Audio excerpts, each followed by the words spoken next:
Next topic पर आते हैं, लैटिस इंथैल्पी। लैटिस इंथैल्पी किसे कहा जाता है? अगर कोई आयोनिक सॉलिड है, आयोनिक सॉलिड जैसे जो कॉमन है उसी को लेके चलते हैं, sodium chloride, it in solid state.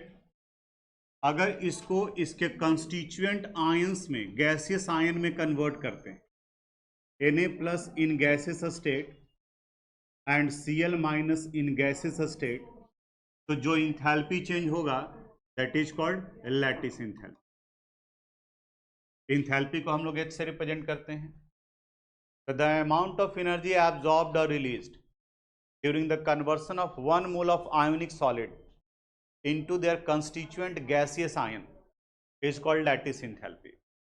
अभी जैसे हम लोग बॉन्ड इंथैल्पी के बारे में बात किए कि अगर A और B के बीच के बॉन्ड इंथैल्पी का वैल्यू 60 किलो जूल पर मोल है, इसका मतलब A और B के बॉन्ड को अगर ब्रेक करना है then we have to supply 60 kilojoule of energy, और A और B के बीच में बॉन्ड बनेगा तो 60 किलो जूल एनर्जी क्या होगा? रिलीज होगा। उसी तरह से लैटिस इंथैल्पी में आप देखोगे डेफिनेशन में तो इसके रिवर्स पार्ट को भी बताता है। कहता है कि अगर किसी कंस्टिट्यूएंट गैसियस आयन के कॉम्बिनेशन से किसी आयोनिक सॉलिड के क्रिस्टल लैटिस का फॉर्मेशन होता है तो जो अमाउंट ऑफ एनर्जी चेंज होगा, इंथैल्पी चेंज होगा, उसे भी हम लोग लैटिस इंथैल्पी कहेंगे। तो अगर साइन उल्टा कर दोगे, किसी आयोनिक सॉलिड को उसके कंस्टिट्यूएंट आयन में ब्रेक कर रहे हैं, तो इस कंडीशन में अगर लैटिस इंथैल्पी का वैल्यू पॉजिटिव है तो अगर इसको इसमें कन्वर्ट करेंगे तब वो वैल्यू किस में आ जाएगा? माइनस में, निगेटिव में। यहाँ 80 किलो जूल अगर दे रहे हैं तो दूसरे वाले केस में 80 किलो जूल एनर्जी क्या होगा? रिलीज होगा। लेकिन ये लैटिस इंथैल्पी का वैल्यू आप डायरेक्ट कैलकुलेट नहीं कर सकते, इसे हम लोग इनडायरेक्ट कैलकुलेट करते हैं, और इनडायरेक्ट कैलकुलेट करने के लिए हम लोग बॉर्न-हैबर साइकिल इस्तेमाल करते हैं। बॉर्न-हैबर साइकिल, जैसे हेल्स-लॉ याद आ रहा है? इसी चैप्टर में पढ़े थे कि जो डायरेक्ट पॉसिबल नहीं उसे हम लोग क्या करते हैं? इनडायरेक्ट निकालते हैं। उसी तरीके से यहाँ पर बॉर्न-हैबर साइकिल बनाते हैं। थोड़ा सा बायो वगैरह में भी आप साइकिल पढ़े होंगे, oxygen cycle, nitrogen cycle. Cycle कहने का मतलब क्या? एक पॉइंट से शुरू हो गया और फिर फाइनली घूम करके वहीं पर पहुंच गया, तो आपका कहा गया कि एक साइकिल आपका कंप्लीट हो। तो बॉर्न-हैबर साइकिल में अगर ये डायरेक्ट पॉसिबल नहीं है तो इनडायरेक्ट वे में कई स्टेप से गुजरते हुए यहाँ तक पहुँचते हैं।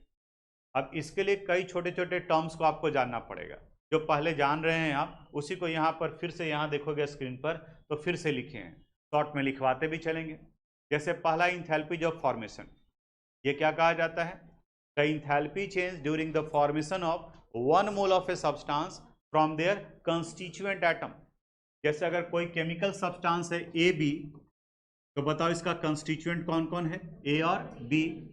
तो यहाँ A और B के कॉम्बिनेशन से AB का फॉर्मेशन हो रहा है, तो जो भी इंथैल्पी चेंज होगा यहाँ पर, उसी इंथैल्पी चेंज को हम लोग enthalpy of formation of AB कहेंगे। फिर से definition, the enthalpy change during the formation of 1 mole of a substance from their constituent atom is called enthalpy of formation and it is represented by delta FH। अगर सब standard state में है तो यहाँ delta FH naught term use करते हैं। इसके बाद में फिर एक टर्म है इंथैल्पी ऑफ सब्लिमेशन। सब्लिमेशन को पहले समझते हैं। अगर कोई सब्सटेंस सॉलिड फॉर्म में है तो उसको लिक्विड में कन्वर्ट करते हैं, उसको फ्यूजन कहा जाता है। फिर लिक्विड को आप गैस में कन्वर्ट करते हैं, उसको वेपोराइजेशन कहा जाता है। वहीं अगर सॉलिड से आप डायरेक्ट गैस में कन्वर्ट कर रहे हैं तो उस फेनोमेनन को क्या कहा जाता है? सब्लिमेशन।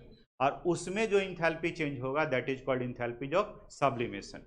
जैसे अगर कोई सब्सटेंस, मान लिया AB ही ले लेते हैं, ये AB सॉलिड फॉर्म में है और अब इसे हम लोग कन्वर्ट करें किसमें? AB in gaseous state. तो यहाँ 1 मोल ऑफ सॉलिड सब्सटेंस को उसी के गैसियस फॉर्म में कन्वर्ट करने के प्रोसेस को सब्लिमेशन कहते हैं, और यहाँ जो इंथैल्पी चेंज होगा that is called enthalpy of sublimation. और इन्हें रिप्रेजेंट किया था SUB से। सिंपल टर्म जानो, इंथैल्पी यानी कि energy change. Enthalpy of vaporisation, पहले इंथैल्पी छोड़ दो, वेपोराइजेशन याद करो। It is the process of conversion of liquid into gaseous form, vaporisation. तो इंथैल्पी ऑफ वेपोराइजेशन क्या होगा? The enthalpy change during the conversion of 1 mole of a liquid into its gaseous form is called enthalpy of vaporisation. तो ये enthalpy of sublimation हुआ। फिर देखो terms है ionisation enthalpy. Ionisation, ये हम लोग पहले भी पढ़े थे। किसी गैसियस एटम के आउटर मोस्ट ऑर्बिट से इलेक्ट्रॉन निकालने के लिए जो एनर्जी आप देते हैं, that amount of energy is called ionisation energy, उसी को हम लोग आयोनाइजेशन इंथैल्पी कहते हैं। जैसे अगर मान लीजिए ए है गैसियस स्टेट में और इस ए को हम कन्वर्ट कर रहे हैं ए इन गैसेस स्टेट और ये 1 इलेक्ट्रॉन रिलीज कर रहा है, तभी तो इसके ऊपर में प्लस चार्ज आया है, यहाँ पर ये 1 इलेक्ट्रॉन। तब इन्हें कहा जाएगा या तो हम लोग आई ई लिखते हैं या इसी को हम लोग आयोनाइजेशन इंथैल्पी भी लिख सकते हैं। अब आयोनाइजेशन इंथैल्पी किसी एटम से पहला इलेक्ट्रॉन निकाल रहे हो तो उसे फर्स्ट आयोनाइजेशन इंथैल्पी कहा जाता है, उसी से फिर दूसरा इलेक्ट्रॉन निकाल रहे हैं तो सेकंड आयोनाइजेशन इंथैल्पी, और हमेशा फर्स्ट आयोनाइजेशन इंथैल्पी से सेकंड आयोनाइजेशन इंथैल्पी का वैल्यू बड़ा होता है। क्लासिफिकेशन ऑफ एलिमेंट डिस्कस किए थे हम लोग, कैलकुलेट करके भी वैल्यू जो हम लोग निकाले थे कि किनका ज़्यादा होगा। यानी हम ये बताना चाह रहे हैं कि अगर X कोई केमिकल सब्सटेंस है, यहाँ से आप 1 इलेक्ट्रॉन रिमूव किए तो जो एनर्जी देंगे that is called first ionisation enthalpy.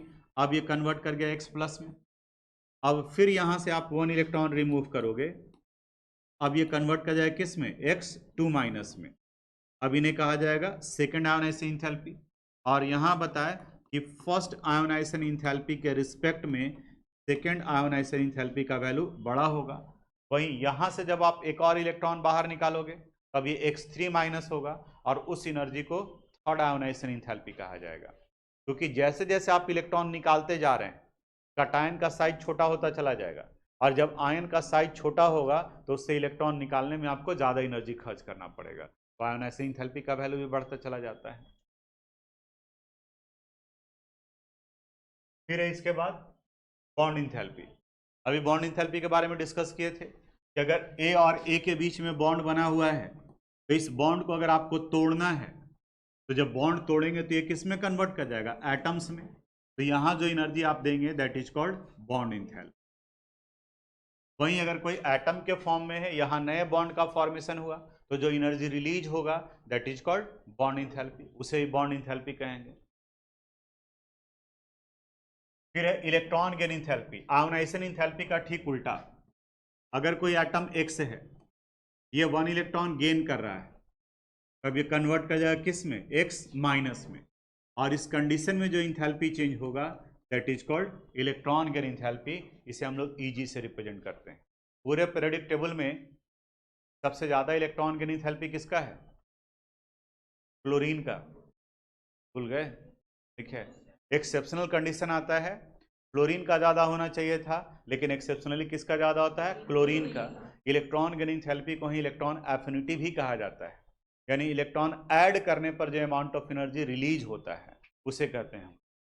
Classification of element में पढ़े थे, और इसी से रिलेटेड बाकी अब इन सब टर्म्स का जो है वो कैलकुलेशन करना होगा।